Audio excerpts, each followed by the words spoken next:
से वेद, पुराण और शास्त्रों के प्रकांड पंडित श्री काशीनाथ मिश्र जी। इंसानी रूप में महाप्रभु के इकलौते ऐसे परम भक्त हैं जिनका संपूर्ण जीवन भारतीय संस्कृति और आध्यात्मिकता को एक नई दिशा देने के लिए समर्पित रहा।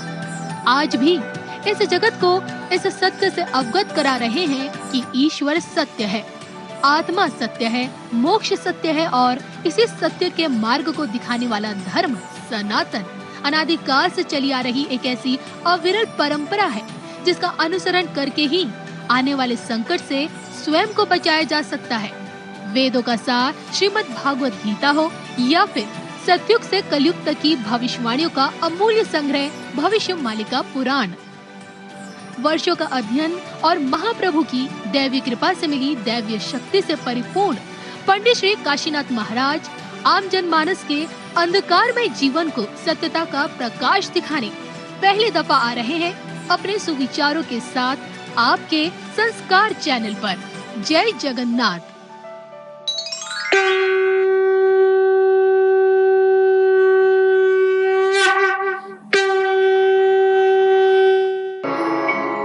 तो नारद महामुनि और सनकादि कुमारों मिलके आनंद घाट आए। आनंद घाट में बड़ा पर्व के अनुष्ठान किया गया। सभी देवताओं को बुला गया, सभी तीर्थों को बुला गया, सभी नदी नद पहाड़ियां, सभी मनुष्य, सभी लोग आए। और वहीं पर जब कुमारों ने श्रीमद् भागवत के पवित्र तत्व का शुरुआत करे तब ज्ञान, वैराग्य और भक्ति देवी वहीं पर आए और उनका जीवन शक्ति प्रभाव यौवन बन गए। उनको नवजौवन मिल गया, ज्ञान, वैराग्य और भक्ति मार्ग। और आनंद से नारद महामुनि को प्रणिपात करे, बोले नारद महामुनि आपकी कृपा से हमारा प्रकाश हो गया, हमारा शक्ति हमको पुनर्वार मिल गया। और स्वयं भगवान भी वहीं पर आविर्भाव होके सभी को आशीर्वाद करे। और कुमारों ने माता भक्ति देवी को भक्त की हृदय में रहने के लिए कलियुग में आशीर्वाद। उसका बाद आज कथा हो रहा है, दान धर्म हो रहा है, गौशाला बन रहा है, मंदिर बन रहा है, लोग शाकाहारी बन रहे हैं, नाम कीर्तन भजन हो रहा है, क्योंकि अब सत्ययुग का आगमन के लिए ये पहले से शुरू हो गया। बोलिए प्रेम से आनंद को बार हरि हरि। पर कथाकार लोग तो बोलते हैं अभी तो कथा हो रहा है, अभी तो लोग भजन कर रहे हैं, मंदिर बन रहा है। अरे कलियुग का कैसे अंत हुआ? और कलियुग में कथा कभी नहीं हुआ था। उल्टा बोल रहे हैं, क्योंकि कलियुग का रूप, उपद्रव, मिथ्या, पाप, गीत क्रीड़ा, मदिरा, काम कामिनी, सोना, भूमि, नारी, ऐसे पीछे भाग। आप लोग इसको छोड़ के, यानी आज भारत विश्व में लोग इसको छोड़ के धर्म की ओर आ रहे हैं, यानी सत्य की ओर जाते हैं।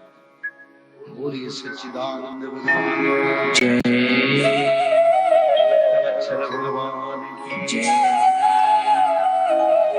तो श्रीमद् भागवत महापुराण में खुद वेद व्यास जी ने यही लिखे हैं, जब कलियुग का 2315 साल हो गया था, उस समय कलियुग को यौवन अवस्था था। पर शास्त्रकारों ने समझ नहीं पाते हैं, इधर उधर शास्त्र को बोलते हैं और मानव सभ्यता मृत्यु की ओर जा रहा है, पर बताते नहीं कोई। फिर भी बोलते हैं कलियुग का बाल्यावस्था बच्चा है, समय बहुत है। अरे समय नहीं है मूर्खों, अभी समय नहीं है, समय महाविनाश की ओर जा रहा है। तो इसका प्रमाण फिर भगवान वेद व्यास ने रखे। यथा चंद्र तथा तिष्य बृहस्पति एक रासो ममेश्यन्ति तदा पूर्व जुगास्य। ये भी संस्कृत भागवत में रचना है। अच्छी तरह से सुनो ताकि आपकी मन में ये द्वंद्व ना रह जाए। ये अभी ये बोल दिया, हम कुछ नहीं बोले, कलियुग चल रहा है, आप बहुत दिन कलियुग बाकी है। अगर मन में प्रश्न है मेरे को पूछो, मैं बता दूंगा। हाथ उठाओ, पूछो, क्योंकि हम आए हैं मानव का कल्याण, उद्धार के लिए आए हैं। आपको बताने के लिए आए हैं विनाश आ रहा है, थोड़ा दूर चल जाओ धर्म की। अगर किसी को प्रश्न करना है तो करो और उसको क्लियर ना करोगे तो 3, 4, 5 साल के बाद या 1-2 साल के अंदर बड़ा विनाश होगा। तब बोलोगे अरे ऐसा क्यों हुआ। और इसी समय अगर नहीं समझे, हमको जानकारी है पर शास्त्रों का भी प्रमाण है। भगवान वेद व्यास ने संस्कृत भागवत में उसका रचना की। यथा चंद्र तथा सूर्य बृहस्पति एक राशि ममे संति तदा पूर्व जुगास्य। जिस समय रवि चंद्र बृहस्पति, सुनो अच्छी तरह से, जिस समय रवि चंद्र बृहस्पति एक राशि पर पुष्य नक्षत्र में एक समय में चलन करेंगे तीनों ग्रह। कौन कौन? रवि यानी सूर्य देव, चंद्रदेव और बृहस्पति ग्रह, तीनों ग्रह। नक्षत्र दिन क्या रहेगा? पुष्य नक्षत्र के दिन एक राशि पर चलन करेंगे, उसी दिन सत्य युग आएगा। तो शास्त्र को हम पढ़े 1942-43 मसीहा में ऐसा योग पड़ा था। कौन सा मसीहा? कौन सा मसीहा? 42-43, 1942 and 43। You can see the image. आप लोग उसको अनुध्यान कर सकते हैं, ज्योतिष वालों को पूछ सकते हैं क्या ऐसे युग, ऐसे संगम आया था रवि चंद्र बृहस्पति का। और भगवान वेद व्यास ने लिखी, बोले ऐसे समय आएगा तो सत्य युग आएगा। उनका कथा बात तो झूठ नहीं होगा ना। और उन्होंने लिख दिए और हो भी गया, और युग कैसे परिवर्तन नहीं होगा। तो संस्कृत भागवत में पूर्ण प्रमाण है कलियुग अंत। और भी श्रीमद् भागवत महापुराण में भगवान वेद व्यास ने कुछ लक्षण के बारे में बोले। जिस समय पुरुष लोग को विवाह करेगा, नारियों से विवाह करेगा, यानी 1000 से 10,000 से कोई एक, सभी लोग नहीं करेंगे। कोई 10,000 में एक नारी अपना दोस्त को विवाह करता है, और पुरुष लोग को विवाह करते हैं। अभी तो चलता है ना। उसी समय कलियुग का अंत। और क्या लक्षण न, जिस समय गौ माता छोटे छोटे हो जाएंगे। देखिए गांव को जाइए, जहां गांव का छोटे छोटे जो पुराना गाय है, उनका हाइट 3 फीट 3.5 फीट हो गया। सच में गायों का हाइट तो 10, 15 फीट 12 फीट तक, क्योंकि द्वापर युग में मनुष्य का हाइट कितना था? कितना था? 21 नहीं। किसने बोला 21? नहीं, करीब 50 फीट से ज्यादा। क्योंकि भीम जो गदा बांध कर रहा था, उसका वजन 52 क्विंटल्स था। 52 क्विंटल्स यानी 5200 केजी को धारण करने वाला 21 फीट वाला नहीं कर पाएगा। गदा का हाइट 30 फीट है, तो पकड़ने वाला और 20 फीट होना चाहिए।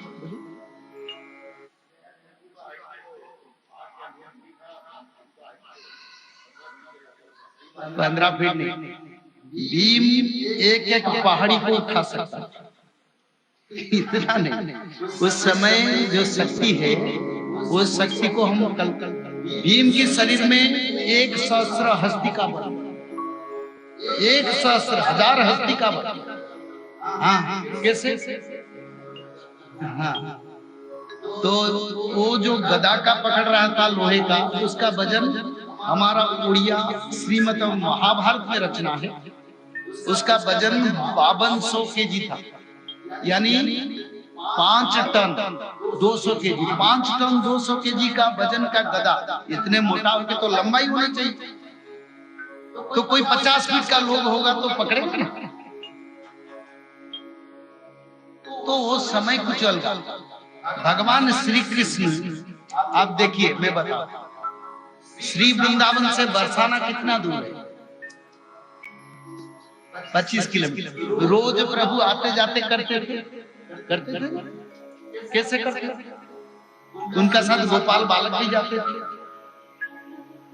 तो ये सब देखते, वो समय वो शक्तिशाली थे, उनका इच्छा से सब करते थे। इस समय मानव लोग छोटे बड़े, और जो बोलते हैं चना के वृक्ष के नीचे बैठेगा मानव, कहीं भागवत में ही लिखा नहीं है, कोई भागवत में ही नहीं लिखा है चना के वृक्ष के नीचे मानव लोग बैठे। अच्छा, एक मैंने सुना हूं, आपका जो गुड़गांव या कहीं ये हरियाणा में एक चना वृक्ष है जिसका फीट 30 फीट 40 फीट हाइट है, यूट्यूब में आप देख सकते हैं। और उड़ीसा में एक तुलसी वृक्ष है जिसका हाइट 40 फीट। ये सब द्वापर युग का तत्व है। तो मानव लोगों का हाइट भी कम हो, गौ माता हाइट कम हो, पुरुष लोग से विवाह कर रहे हैं, नारी लोग से विवाह कर रहे हैं, और क्या, और गौ माता का दूध जो है वो कड़वा लगेगा। आप घर में तो दूध पीते हैं, वो मीठी नहीं लगता, थोड़ा नमक लगता है। वो भी भागवत में और अच्युतानंद ने भविष्य पुराण में। तो ऐसे समय जब होगा तब जानोगे कलियुग का अंत हो गया। और भगवान वेद व्यास ने जो संस्कृत भागवत में लिखे थे, रवि चंद्र बृहस्पति का चलन एक राशि पर जब होगा तब कृत युग आएगा। 1942 में हो चुका है और कृत युग शुरू होगा। पर सत्य युग का प्रभाव नहीं, कम 1%। जैसे यहाँ 10 लाख 50 लाख लोग हैं, आप आए हैं तो 10 लोग 100 लोग। तो ऐसे समय आएगा फिर लोग धर्म की ओर बढ़ेंगे। तो श्रीमद् भागवत पुराण के अनुसार कलियुग का अंत है, और भविष्य पुराण के अनुसार कलियुग का अंत में क्या क्या अगले काल हम कथा में बताएंगे, और काल मनुष्य जीवन में कैसे मुक्ति मिलेगी। भगवान वेद व्यास ने श्रीमद् भागवत की रचना की है। सुखदेव ने, परीक्षित राजा सुखदेव को प्रश्न कर रहे हैं, मुक्ति मेरा कैसे? वो जो बड़ा तत्व श्रीमद् भागवत की द्वितीय स्कंद का पहला अध्याय, इसके बारे में विचार करेंगे। और भविष्य पुराण में कलियुग की अंत के बारे में और क्या लिखा है उसके बारे में विचार करेंगे। जगन्नाथ मंदिर से कलियुग की अंत का क्या लक्षण दिखाई दे। एक बात बता देता हूं, जगन्नाथ मंदिर की नील चक्र पर गिद्ध पक्षी बैठता है। जगन्नाथ मंदिर की नील चक्र पतित पावन ध्वजा के ऊपर गिद्ध पक्षी बैठता है। क्यों बैठता है? सारा विश्व संसान बनेगा। वो तो निराकार विष्णु है, वो तो आदि विष्णु सनातन है। भला उनकी मंदिर की ध्वजा पर नील गिद्ध पक्षी सबसे अपशकुन और चंडाल पक्षी क्यों बैठता है? बार बार, एक बार नहीं। उसको अच्युतानंद ने प्रमाण दिए हैं, जब गिद्ध पक्षी बैठेगा विश्व युद्ध होगा। तो कल बताएंगे। कल आइए, अभी कथा की विराम की ओर चल रहे हैं। प्रभु के प्रसाद लग रहे हैं। सभी को निवेदन प्रसाद भोजन करके जाएंगे। और जगन्नाथ बलभद्र सुभद्रा भी जगन्नाथ क्षेत्र से आए हैं। ये जो प्रतिमा आया ये जगन्नाथ क्षेत्र से आया, वहीं पे निर्माण किया। बोलिए प्रेम से आनंद कुमार हरि हरि। इसका प्रभु जगन्नाथ खुद उनका इच्छा से आए हैं। और शायद आप लोग इस जन्म में भक्त थे या भक्त होने वाले हैं या सत्ययुग का मानव बनने वाले हैं, इस कारण इस कथा आपके बीच में हो रहा है। बहुत आनंददायक लग रहा है। तो समय के